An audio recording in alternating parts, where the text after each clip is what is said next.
Good morning. Welcome to today's live stream. Sorry, got some feedback there.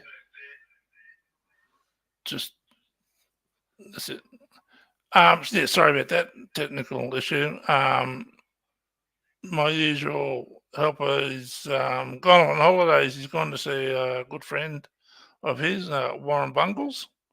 Um, he- He'll be away for a week. Um, First things first. Look, I really need everyone's help and support. So what I'd like everyone to do is hit that subscribe button and select all notifications. So that way, when I post something or do a live stream, you're notified straight away. And you can also like and share this video with whoever you want. Um, Anyone can view it and share it. I don't care. It's out there for the public. But today I want to talk about the new rules, guidelines on what NDIS participants can and can't purchase. Now, these rules, unfortunately, they come out today and they're implemented tomorrow, which leaves us no bloody time to go over and review them and provide any feedback. Now, this is a slimy government thing to do, and I've had a gut full of it. You know, they talk about doing these reforms. Why not let us know what they're doing ahead of time so we can go through and check and make sure what they're proposing to do is reasonable and fair? Now, we all know that they're trying to cut costs for the NDIS because it's the costs are blowing out, and there's a lot of different reasons why. But when the government or the NDIS start telling NDIS participants what they can and can't have and how they should and shouldn't use it and all the rest of it, what they're basically doing is lumping everyone under the same blanket. So everyone who's blind, we all have the same problems. We all have the same strengths and weaknesses. Anybody with a cognitive impairment, they're all exactly the same. They have exactly the same issues and should be treated the same. Now, this is an absolute load of crap. We're all individuals and we should be treated as such and respected.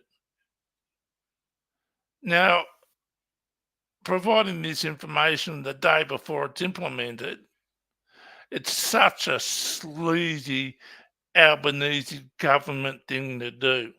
It really is the lowest of the low acts that any government can do to their constituents.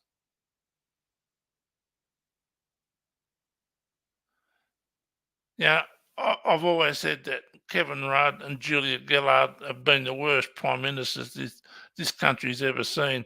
Well, Anthony Albanese's really coming up to them very fast. He's putting censorship on social media. Is not allowing debates in the Senate.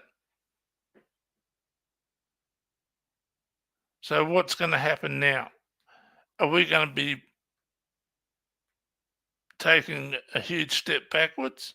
Are being told what we can and can't do, what we can and can't have, how we should and shouldn't do things, what we should and shouldn't eat, or what we should and shouldn't drink,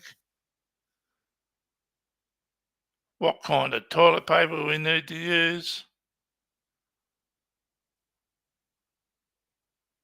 Now, I have multiple disabilities and complex needs. And these guidelines that Bill Short and Anthony Albanese can stick them right up their arse.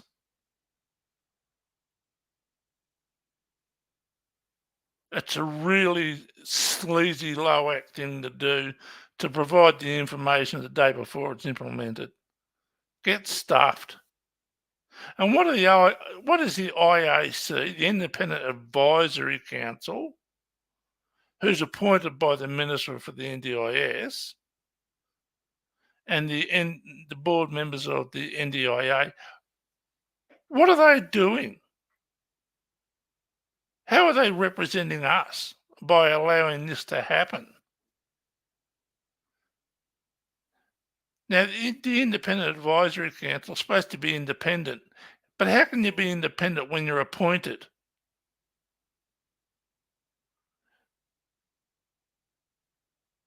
Why can't we elect our own representatives that would truly represent us? Now, I for one, appreciate what the NDIS has provided in the past. And like I said before, it is being abused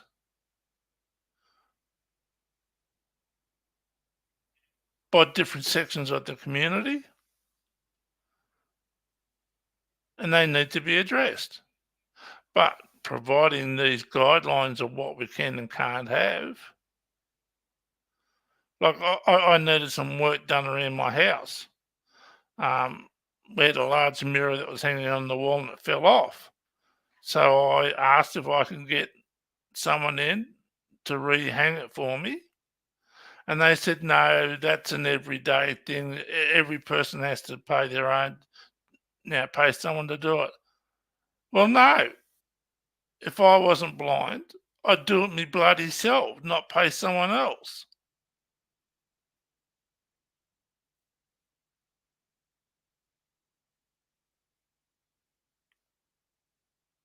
So where do we go from here? Do we just have to sit back and just take what the government dishes out? It's not our fault the government stuffed up at the first place when they brought in the NDIS. They rushed it out while they're in government,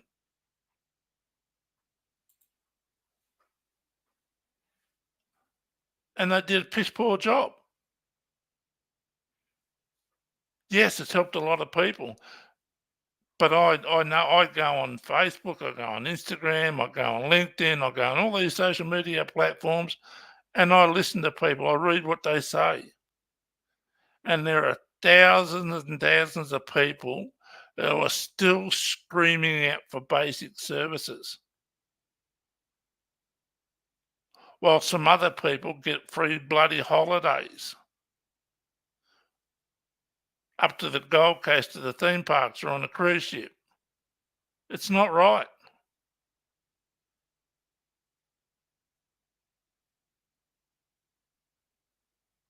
But where do we turn to? Now, I've contacted the IAC numerous times asking for information because I can't access it. Being blind, I have a MacBook Pro and it's not compatible with Adobe at all. And I struggle to open PDF files. Well, I can open a PDF file, I can't get it to read. So it's not accessible. So I went onto the IAC website to find some information, which I couldn't find. So I emailed the IAC asking for help and an accessible version of the information I needed.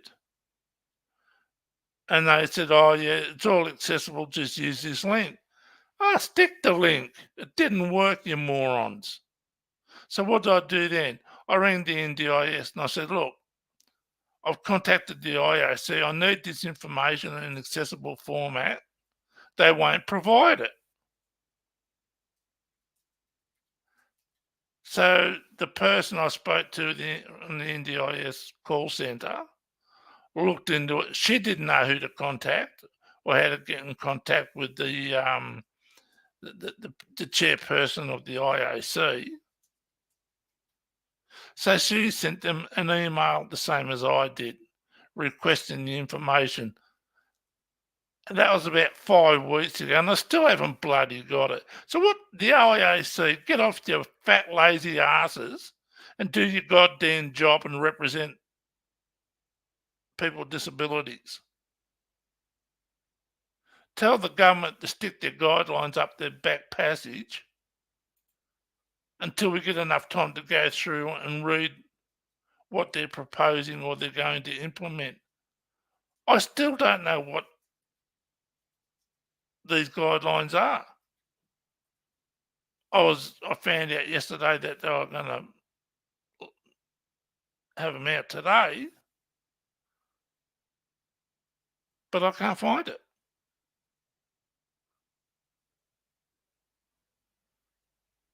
Pisses me off. I need information. I've requested the information. I've lodged a complaint with human rights. I'm just waiting for them to get feedback against the IAC not providing the information. I've had an absolute gutful of these weak ass IAC members and the representatives to the NDIA board. You get paid a lot of money to do what you do, and what you do isn't good enough. Nowhere near good enough. Just because you have a disability doesn't mean that you're good at your job. And if you can't do your job, step down, let somebody else have a go. For God's sake.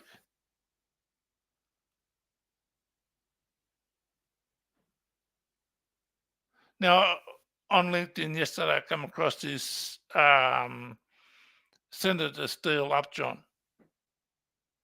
No, Senator Steele John. Sorry, I know someone where I live, his last name's Upjohn. So, but he's Senator Steele John asked the Minister of the Department of Social Services if she had life goals and what they were and if she was going to meet them. She was so uncomfortable answering these questions.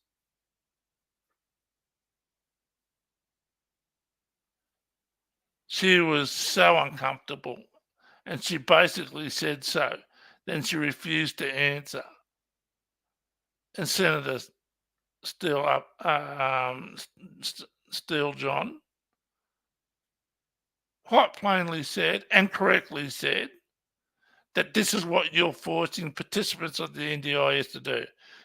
You're forcing NDIS participants to list all their life goals and how they're going to meet them and what their outcomes are going to be.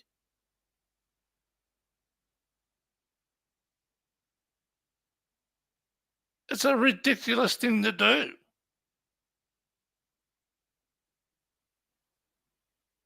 People change their minds all the time. They might want to try something and it doesn't work out, so they might try something else. That may not work out. But having all these life goals and forcing service providers and support workers to ensure that they meet their life goals, when a lot of times people with disabilities aren't certain of their life goals.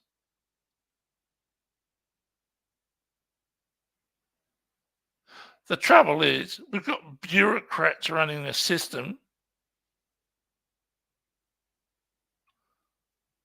that they know nothing about, that they've had no experience with.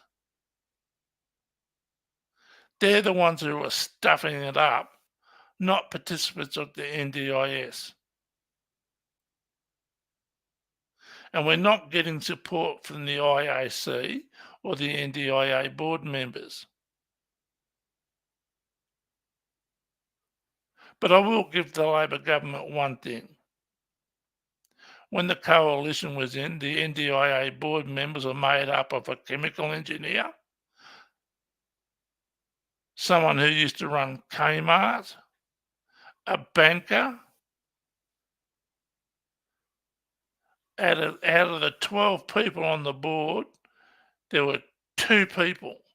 One worked for New South Wales Health and the other one worked for Disability Services.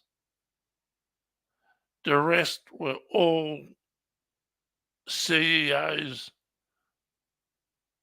who knew nothing about disabilities. Now, the Labor government's replaced those people, and they replaced them with high profile and high achieving people with disabilities like Paralympians. A lot of them are Paralympians.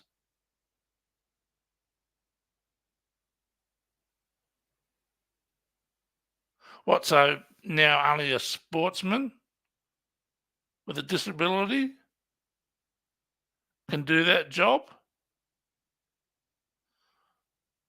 I know with the government, they have a lot of governance and risk management requirements, but that doesn't mean an average person with a disability can't learn those things. Why high profile people get in those jobs? Why can't we elect our own representatives? I've just had an absolute gutful of the government, the Labor government, rushing things out before they're ready to be introduced properly. They've done the same thing with the Building the Education Revolution, the BER, where they spent tens of billions of dollars on schools.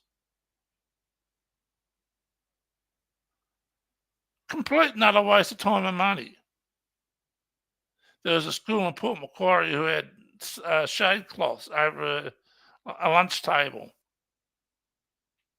and it cost them about $7,000. But once the BER funding money come out, oh well, that went from 7,000 to 49,000 for the exact same thing, duplicate. Then they rushed out the insulation, free insulation for every house in Australia, which is a great thing. But 6 teenagers lost their lives because the people they were working for never had the qualifications nor the experience in installing the installation. Plus, there were people who had owned blocks of land with no houses on it, getting a letter from the government saying, "We hope you enjoy your free installation in your home." What home? It's just a block of land.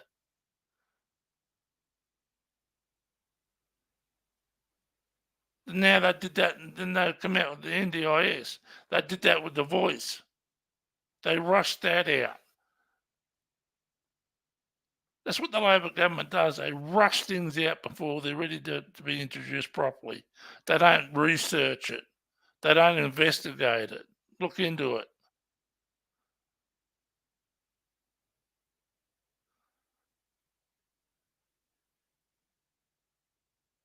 Now, I was starting to think there for a little while that Bill Shorten was doing a reasonable job. Now that he's leaving and becoming Vice Chancellor of Canterbury University, good riddance.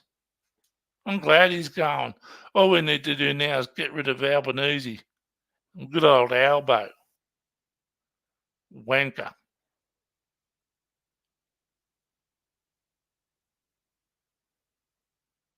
I'm just sick to death of it. Sick and tired of all this happening all the time.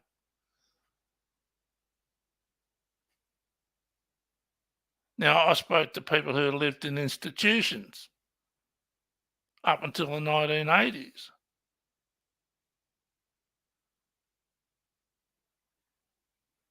And with the introduction of the NDIS, it was life changing for them.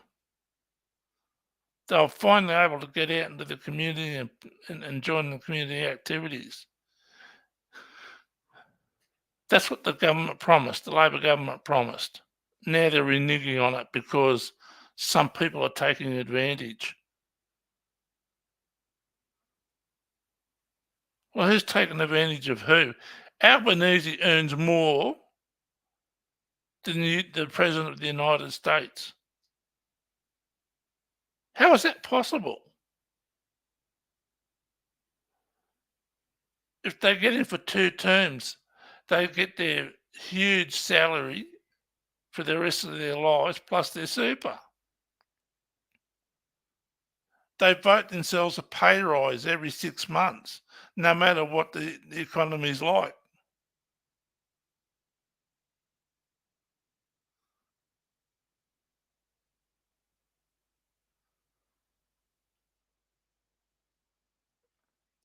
So where do we go from here? What do we do? Who do we turn to? Who do we ask for help? We can't ask the IAC because they're good mates with Bill Shorten until he leaves. I've contacted NDIA board members. I've contacted the IAC members. Nobody responds. Now, I'm not sure. I've heard there's a gag order that they can't talk to anyone in the public. Now, I don't know if that's true, but I think it may be true because the amount of times I've reached out to the IAC and the NDIA board members for help, for information, not one response in 2 years. Not one.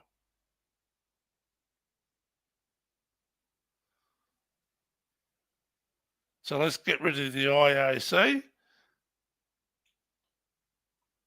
and have it so participants of the NDIS elect our representatives, not appointed by the minister.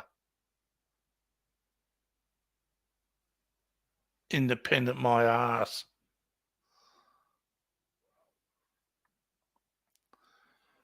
Well, that's about it for me this week. It's I've just had a gutful, of the way the government's treating people with disabilities and treating everyone in Australia. The cost of living's so goddamn high. You put the cost of electricity up to the renewable platform that the Labor government's pushing.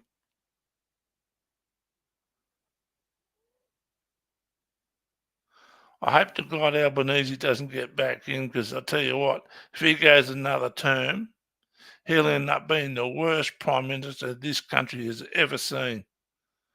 He'll outdo Rudd and Gillard, in my opinion.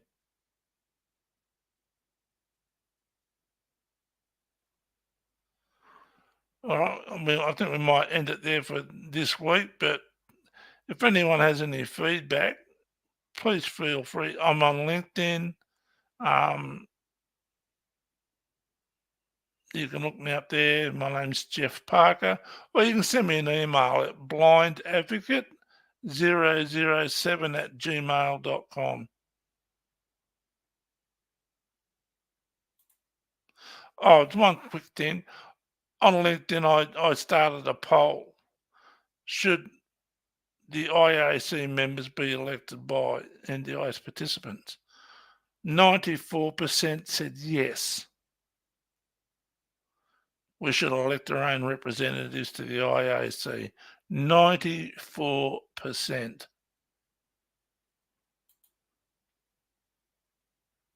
All right, we'll just end it there. Thanks everyone for listening.